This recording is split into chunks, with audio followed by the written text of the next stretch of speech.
I recently had the good fortune to go on a course through bronzeagefoundry.com to craft a replica bronze shortsword from around 1200 BC. The course was excellent and run by a chap called Dave, and everyone on it was particularly pleased with the results. They were also kind enough to let me film it so I could take you through the process. There'll be a link to their website in the description if you're interested in going on the course. As I've just been on it, I can honestly say it was a wonderful weekend. I highly recommend it. So the process begins in the foundry, which, as you can see, is all done using modern equipment. This is because it's a weekend course and it took all weekend to make the swords anyway. Using ancient equipment, it would have taken far longer. So this is the forge in which the bronze will be melted. It's heated by blowing propane in with an electric motor that also pushes air in to make sure there's a steady airflow. This beautiful green flame is because of residual copper in the furnace. Bronze is a mixture of copper and tin, and the copper is measured out into wired bundles. These are heated over this flame first to remove any impurities, to make sure there's no water on there for any reason, or that maybe an insect or a spider had crawled into the bundle while you weren't looking. This is not just to keep impurities out of your sword, but because water expands when it becomes very hot, and it can cause all sorts of problems with the actual mixture itself, such as air pockets and whatnot. You obviously want the alloy to be as pure as possible when you're creating it. Once cleaned, the copper is then lowered down into a ceramic jug that's already in the forge. Once all the copper is purified and put into the forge to melt, a preheated mould is set up. The mould is made out of soapstone because it's particularly heat resistant and won't crack when introduced to the incredibly hot molten bronze, which, if I recall correctly, comes out at around 1200 degrees Celsius. The mould is pinned together to make sure that both sides accurately line up, and you can see that there's a hole in the top into which the molten bronze will be poured. Once this is all done and the copper's melted, the small ingot of tin is added to the mixture. Tin melts at 231.9 degrees Celsius, so it melts almost instantly. And the mixture is about 12.5% tin and the rest copper. This means that the sword is strong and hard, but not too brittle. After a short period of time, the air supply is turned off, and you can see the flame return to a normal gas flame. And then the mixture is ready to be removed from the forge. Before being removed, a small pot of ground charcoal is added to deoxidize the mixture. And then it's ready to be removed. White hot, as you can see. This is then poured directly into the mould.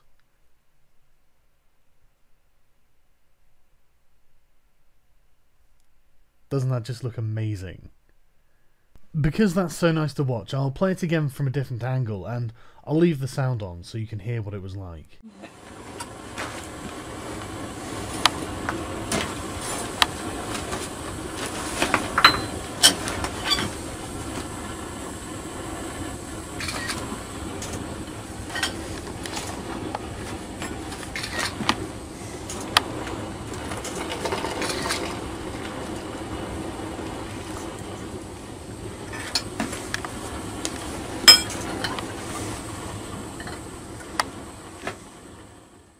The recording gets rather loud after this point, so I'm turning the volume down again.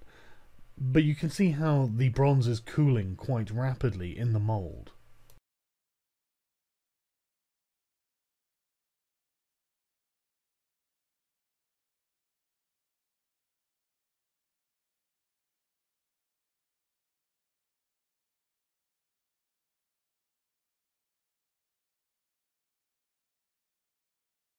Once it loses its red glow, it's ready to be removed from the mould, and there you have it, a freshly cast bronze sword. As you can see, when it first comes out, it looks like it might well be an ancient blade itself, and this is the origin of the legend of the sword in the stone and the sort of mythological meme associated with it. I actually had the first sword that was cast that day, and the first thing you have to do when you take it out is to remove the end knob from the tang, and you do that via the use of a hacksaw. Once that's complete, what you have to do is remove all the extraneous metal from around the blade, because bronze isn't forged in the same way as you would think a iron or steel sword would be, sort of hammered on the forge or anything like that. Bronze is cast. And so once it's been cast into the mould and you've taken it out, you then are effectively taking away metal to bring the correct shape and proportions out of the weapon. This took around half an hour. It wasn't the most thrilling thing in the world, but it was obviously necessary. And of course, any bronze taken off was put aside because you can simply just remelt it and use it again, with absolutely no loss of quality. After all the extraneous pieces have been picked off, the blade shape is then finished with an angle grinder. Again, in ancient times this would be done laboriously by hand. We didn't have that sort of time. I've also slightly rearranged the order in which the next few clips actually happened, just because there was a waiting time. As there was a group of about 6 or 7 of us, and you had to continue to work while you were waiting. So the angle grinder was used to create the shape of the blade that you were going to use, and it looks like it's being sharpened here, but it's not really. Afterwards, holes were drilled in the tang through which the copper pins that would hold the wooden handle would be placed. Again, this was all done using modern machinery for the sake of time.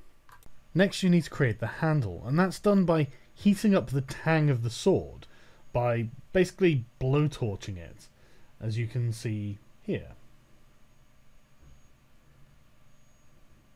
Now this is done for a while, until it's good and hot. You then take the 2 evenly cut pieces of wood that are going to form the handle, and put them on a vise. Once that's all set up as you want, you take the now very, very hot sword, and when the tang is glowing red hot, you take it and place it between the 2 blocks, so that the diamond shape of the pommel is within the blocks, and then you press them together very hard using the vise. This brands the shape of the tang into the wood, so you can affix it later, after you've carved the shape of the handle out of it. Although the blade looks like it's been burnt from the heat, this just rubs off with a file. It's really not difficult to remove, and it doesn't seem to damage the blade in any permanent way that I can tell. You might be thinking, well, this blade looks a little bit more shiny than it did when we last saw it, and that's because, as I said, I've skipped ahead slightly just to give you a more sensible chronology of events. If you were making the sword on your own, this is how you'd do it. So in between all of these steps and proceeding on after them was the endless task of filing.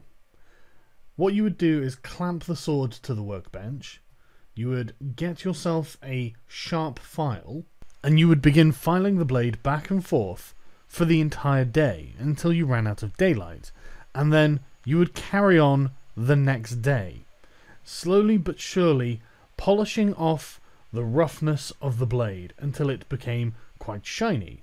You would of course have to do this for the whole blade, including parts of the tang where the handle would be attached, until you had filed off any of the imperfections that you can see here on the blade, the very small dark marks. You would of course have to do this for both sides of the blade, and it was very labour intensive. By the end of the weekend I felt like I'd spent the entire weekend in the gym. But how beautiful does the blade look so far? As I said, this effectively took all day because you had to really grind down to get out any very tiny pits you would see on the blade, and the more you worked, the more you'd see, and you would literally just have to wear down the blade to get rid of them. Once you'd removed all the rough marks, you were left with a blade that was very shiny but also very, very scratched.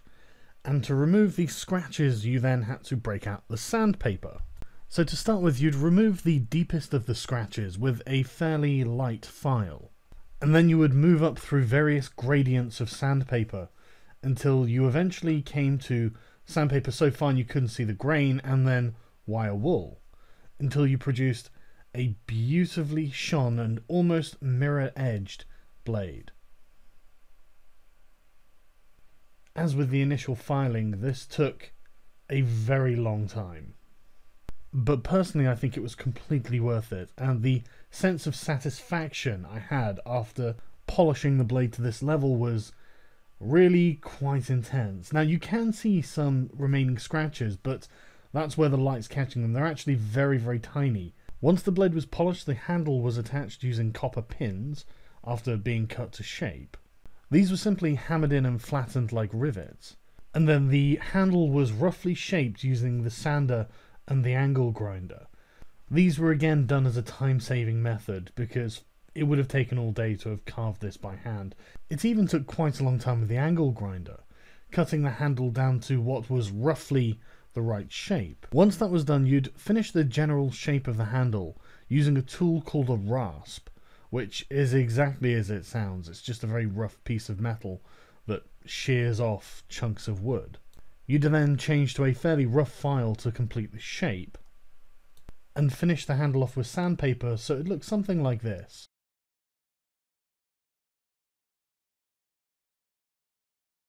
You'd then get some Brasso to polish up the blade, and it was pretty good. I mean, it probably could have been better, but it was almost a mirror finish, to the point where I could see my face and the reflection of the camera in the blade. It felt really good to get to this point, because there was a lot of hard work to get there.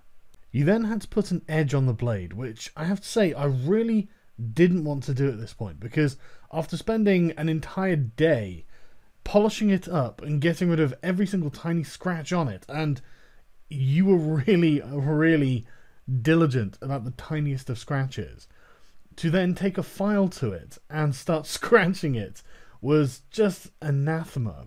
But you did it by holding the file at a steep angle, obviously not touching the actual blade, but just the very edge, and then just grinding away the metal on both sides until it formed a sharp ridge. Now, I'm no metallurgist, so I don't really know anything about this, but I personally was of the opinion that this got very sharp. I mean, my hands were covered in cuts before I'd even finished sharpening it, and while sharpening it, I cut my hands several times. And finally, we painted the handle with linseed oil, both to dye it and to protect it against the elements. You had to really get right in to the corners. But it really gave it a lovely finish, and it smells lovely as well. And after the swords were finished, there were of course people who wanted to test them out. Thanks. We're with this together. Yeah!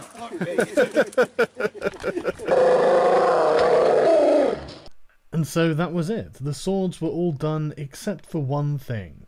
The sword, of course, had to be named and dedicated to a god.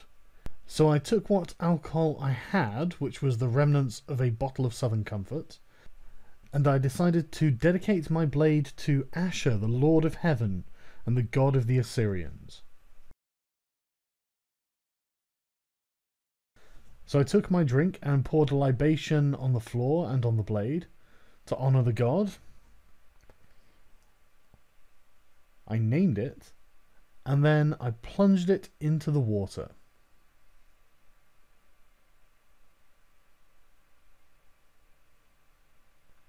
As I am told I had to do. And so I am now the proud owner of a replica of an Irish bronze sword that was originally made around 1200 BC and found in a peat bog, which found its way to the Ashmolean, which is where Dave got the measurements from. And I purchased a scabbard for it because I needed some way of safely getting it home, because it was very sharp. It was an amazing weekend, and I really enjoyed it. It was a lot of hard work, but it was so worth it. I've left links in the description, so if you have any interest in doing this yourself, you can contact them and go ahead. And I do hope that Asher is pleased with my dedication. So this is the sword and the scabbard I purchased. You'll notice the blade's a bit more dull than it was in the video earlier because the scabbard's wiped off all the Brasso. The blade is of course leaf-shaped and 18 inches long, and just shy of 22 inches when you include the hilt. And it weighs 1 pound and 8 ounces. And I'd like to thank everyone at Bronze Age Foundry, as well as the other people participating on the course. Everyone was lovely, the whole thing was very professional, the food and accommodation were fantastic. The only gripe I have is that it's in the middle of deepest, darkest Wales, where there's no internet connection. But that one minor problem is not enough to stop me from thoroughly recommending this to anyone who thinks they might be interested. Thanks very much for watching.